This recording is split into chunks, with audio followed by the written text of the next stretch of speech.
بسم اللہ الرحمن الرحیم الحمدللہ رب العالمین والعاقبۃ للمتقین والصلاۃ والسلام علی سید الانبیاء والمرسلین وخاتم النبیین۔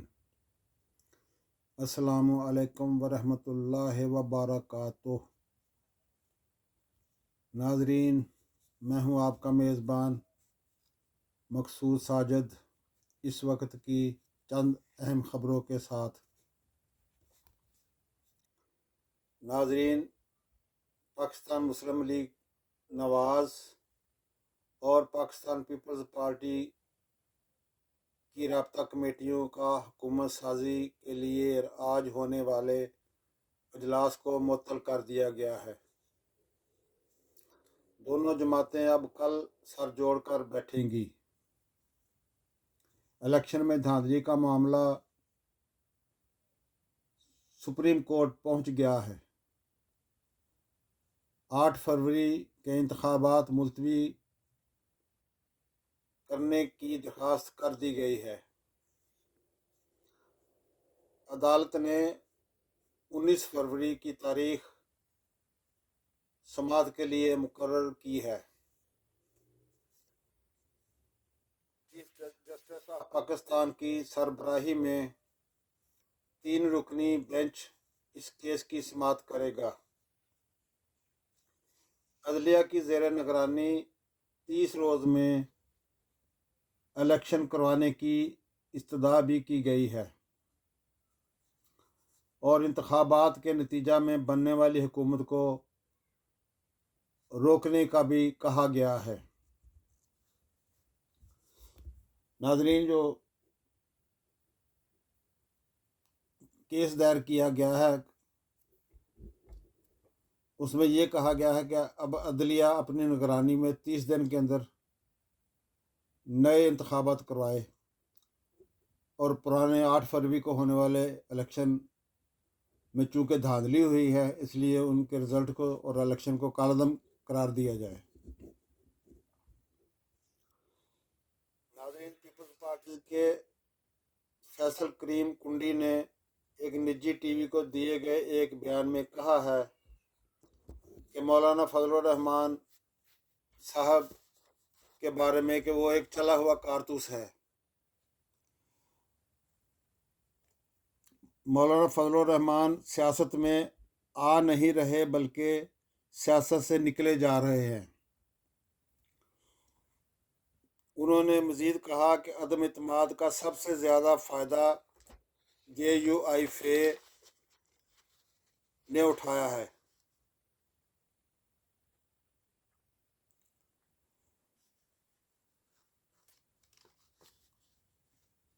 یہ پیپلز پارٹی کے رہنما فیصل کریم کنڈی صاحب نے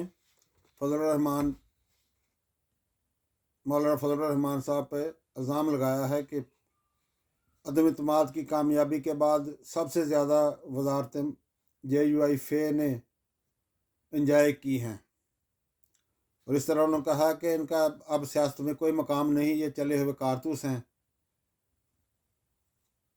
اور یہ سیاست میں آ نہیں رہے بلکہ سیاست سے نکلے جا رہے ہیں، یہ انہوں نے اظہار کیا ہے۔ PTI کے رہنماؤں کی JUI کی لیڈرشپ سے ملاقات کے بعد ملک میں ایک بھونچال سا برپا ہو گیا ہے